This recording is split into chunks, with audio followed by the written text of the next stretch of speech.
अगर मुझे महाराष्ट्र प्रशासन और मुंबई पुलिस और बीएमसी अधिकारी से मुझे न्याय नहीं मिलता है तो मैं अपने पूरे परिवार के साथ अनशन पे बैठूंगा और असलम जैसे गुंडे और बीएमसी जैसे करप्ट अधिकारी वोटकर के खिलाफ झुकूंगा नहीं। अगर इसके अलावा अगर मुझे न्याय नहीं मिलता मैं अपने पूरे परिवार को लेके अनशन करके जान दे दूंगा।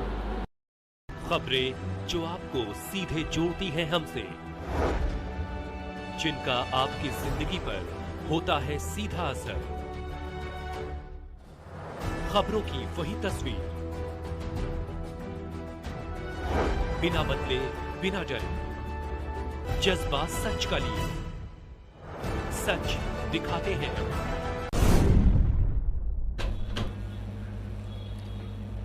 नमस्कार, जय हिंद। मैं सयाबुद्दीन मंडल और आप देख रहे हैं जनता का रक्षक न्यूज़ चैनल।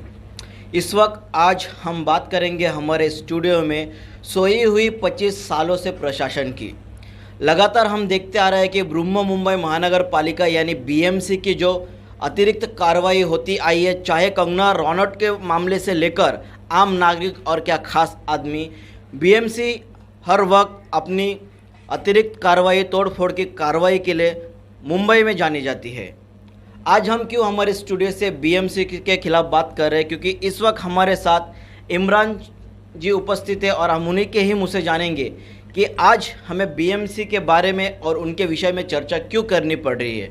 तो इमरान जी बताइए कि आज जो आप हमारे स्टूडियो में आए, हमारे दर्शक इस वक्त आपको हमारे चैनल के माध्यम से देख रहा है, क्या बीएमसी के रवैया है जो आप लोगों के प्रति और आपके अड़ोस पड़ोस के छोटे छोटे व्यापारियों के प्रति अपनाया गया है, जिसके कारण आज आप हमारे स्टूडियो में आए हैं?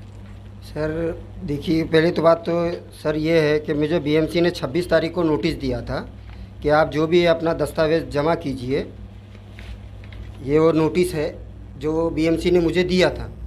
तो जब मेरे पिताजी मस्तान शेख इमाम उनका देहांत हो गया था तो मैं बीएमसी से रिक्वेस्ट किया था कि मेरे पिताजी का देहांत हो गया, उन्होंने कागज़ पत्र कहाँ रखा है, मुझे मेरी जानकारी में नहीं है, मुझे इसके लिए वक्त दिया जाए।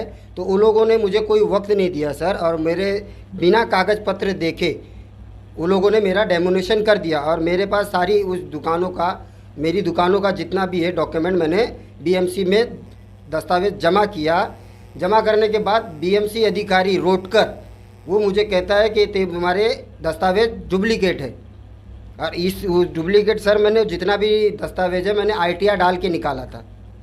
तो आपका कहना है कि जो बीएमसी अधिकारी है उन्होंने आपके साफ साफ कह दिया है कि आपकी जो दुकान है जो इस वक्त बीएमसी ने तोड़ दिया है, वडाला एंटॉप हिल के लाइन में आता है, और आपने आरटीआई के माध्यम से दस्तावेज निकाले, कहीं ना कहीं उसमें आपका जो रिकॉर्ड था वो आपने पाया है, बराबर। बावजूद उसके बीएमसी ने जो आपका दुकान और आपकी जो गालाएँ थी वो तोड़कर आपको आज रास्ते पे आने पर मजबूर किया है। क्या इसमें बीएमसी की पूरी तरह से गलती है या आप लोग जो है अनाधिकृत बांधकाम हम जिसको बोलते हैं, जो कब्जा किए हुए जगह है, इस तरह का कुछ मामला इसमें है क्या? सर वो जगह कलेक्टर लैंड है, कलेक्टर की जगह थी वो। 25 साल पहले वो मेरे पिताजी ने जो वहाँ था तो जो बनाए थे वो बना चुके थे, और 25 साल से वो उस जगह पे था। तो 25 साल से प्रशासन क्या सोया हुआ था सर? मेरे पास सारे उसके डॉक्यूमेंट, और वो प्रशासन ने उनको सारे दस्तावेज दिए।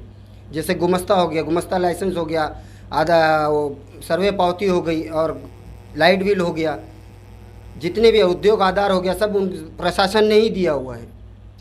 तो कहीं ना कहीं इस वक्त जो बड़े आरोप है आप प्रशासनिक तौर पर बीएमसी के ऊपर लगा रहे हैं कि 25 सालों से आपने वहाँ पर अपनी गुजर बसर करने के बावजूद आपने सारे टैक्सेस भरे, वहाँ पे सारे जो भी सरकारी चीज़ें थी आपने उनकी जो मुआवजा है वो आपने भरा है कर के रूप में, एक टैक्स के रूप में। बावजूद उसके 25 साल बाद आज बीएमसी अधिकारी जागते हैं और आम लोगों की रोजी रोटी उनसे छीन कर ले लेते हैं। खैर, हमने इससे पहले कुछ जब वीडियो देखा है जिसमें साफ साफ वहाँ के एक युवा नेता है जिन्होंने आरोप किया है आपके ऊपर कि आप लोगों के कारण रास्ते की जाम होती है, गाड़ियों को आना जाना में दिक्कतें होती है, कहीं ना कहीं आप लोग उनको मारने की कोशिश कर चुके हैं। आपके ऊपर एक बहुत बड़ा एलिगेशन जो है शायद असलम जी उनका नाम है, उन्होंने लगा चुका है, और बावजूद उसके बहुत सारे एलिगेशन है कि आप लोगों के कारण चोरी होती है। तो इसमें कितनी सच्चाई है? क्या वाकई में इसमें आप लोगों के हाथ है? जी नहीं सर, जब मेरा पूरा कुछ ऐसा नहीं था तो 2 व्यक्ति मेरे पास उसने भेजा था, एक बन्ने और एक बक्की। 2 व्यक्ति मेरे पास आकर डिमांड किए थे कि हर महीना 50,000 रुपया हमको तू देगा, नहीं देगा तो हम तेरा डेमोनेशन करा देंगे। तो मैंने सर उनको ये सब की में झुका नहीं और मैं बोला कि मैं ये सब मैं दूंगा नहीं।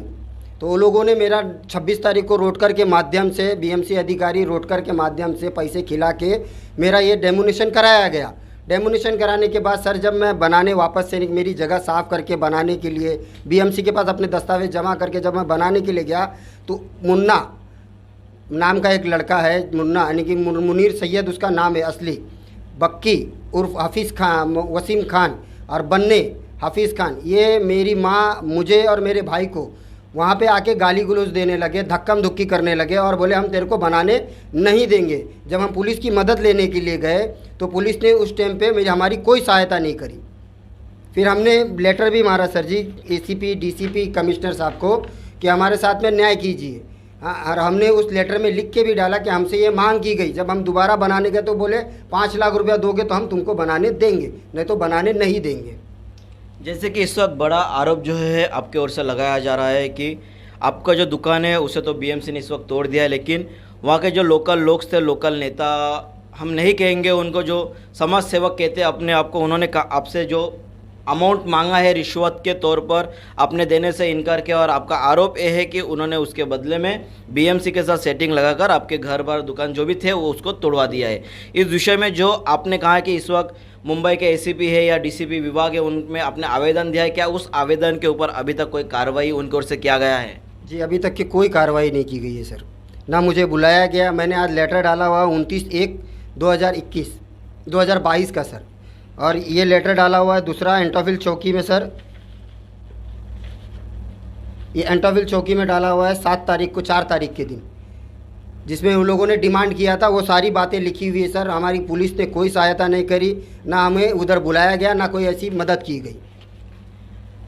तो जैसे कि सारे दर्शकों को बताना चाहेंगे इस वक्त जो सारे दस्तावेज़ के साथ जो है इमरान शेख जी यहाँ पे उपस्थित है हमारे साथ हमारे स्टूडियो में। इनके सारे दस्तावेज चेक होने के बाद सही क्या गलत क्या इसका निर्णय आखिर महाराष्ट्र शासन प्रशासन और पुलिस विभाग को ही लेना है। इन्होंने जो दस्तावेज इस वक्त आपके सामने सादर किया है, उपस्थित किया है, उस दस्तावेज के अनुसार कहीं ना कहीं आज तकरीबन 3 महीने से ज़्यादा समय बीत चुके हैं, लेकिन बावजूद इसके पुलिस प्रशासन अभी भी कहीं ना कहीं सोई हुई है। अब जांच की विषय यह है आखिर किस बात को लेकर पुलिस प्रशासन दबाव में है।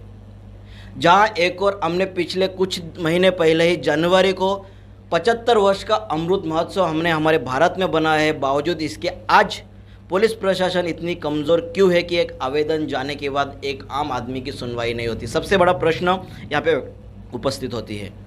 अब देखना यह है मुंबई पुलिस के जो इस वक्त की कमिश्नर है, जिनके नाम जिनके ओहदे की सम्मान हर एक व्यक्ति करता है, हेमंत नगराळे साहब जो इस वक्त की सीपी है, क्या वो खुद इस विषय को गंभीरता से लेते हुए एक आम नागरिक के फैसलों को सर्वोच्च सराखों पर रखते हैं या नहीं।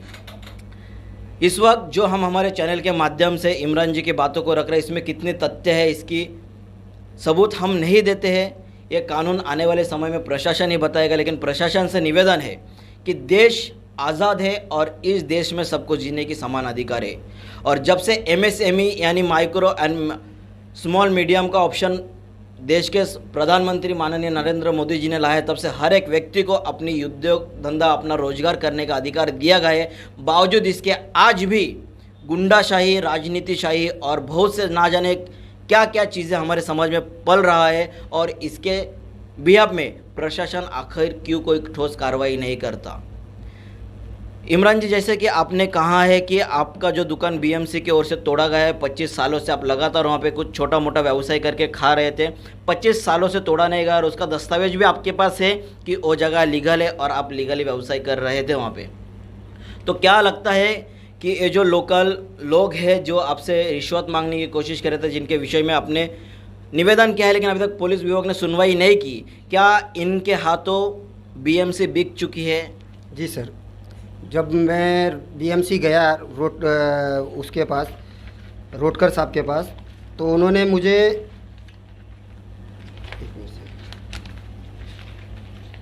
जब मैं उनसे ये लेटर डाला था सर, तो उनके नीचे जो रिसीवर रहते जो हम डिस्पैच करते हैं, उन्होंने ये नंबर लिख के दिया कि बोला ये साहब के पास, रोडकर नाम के साहब के पास है, आप जाइए। जब मैं गया सर तो वो कहने लगा कि जितने तुम्हारे दस्तावेज है सब जाली है, कोई फर्जी है। तो जब मैंने कहा कि उनसे कि मैंने जितने भी डॉक्यूमेंट आपके पास जमा किया वो ITR डाल के निकाला गया है, यानी कि गवर्नमेंट से डाल के निकाला गया। और दूसरी बात सर, वो लैंड कलेक्टर का लैंड है, जो लैंड है वो कलेक्टर लैंड है। तो कलेक्टर लैंड पे BMC ने डेमोनेशन, मुझे तो कलेक्टर ने कोई नोटिस नहीं दिया और BMC ने मेरा डेमोनेशन कर दिया। जब मैंने पूछा तो वो लोग बोलते नहीं तुम्हारा सॉल्पेंट रोड है, सॉल्पेंट रोड कलेक्टर में आता है। कलेक्टर नोटिस देने की जगह BMC नोटिस देके मेरा डेमोनेशन कर दिया गया। तो सारे तथ्यों को इस वक्त हमने कोशिश किया है आप दर्शकों के सामने रखना और प्रशासन के सामने रखना। अब देखना यह है इस विषय में महाराष्ट्र शासन प्रशासन तथा स्थानिक पुलिस प्रशासन और साथ ही साथ मुंबई के कमिश्नर ऑफ पुलिस इस पर क्या कार्रवाई करती है। आगे आने वाली सारी जानकारी, सारे अपडेट ग्राउंड रिपोर्ट से कुछ ही दिनों के अंदर हम आप दर्शकों तक लेकर आएंगे। और हम निवेदन करते हैं हमारे चैनल के माध्यम से प्रशासन से कि इनकी सुनवाई हो और उचित न्याय इनको दिया जाए। जय हिंद, वंदे मातरम।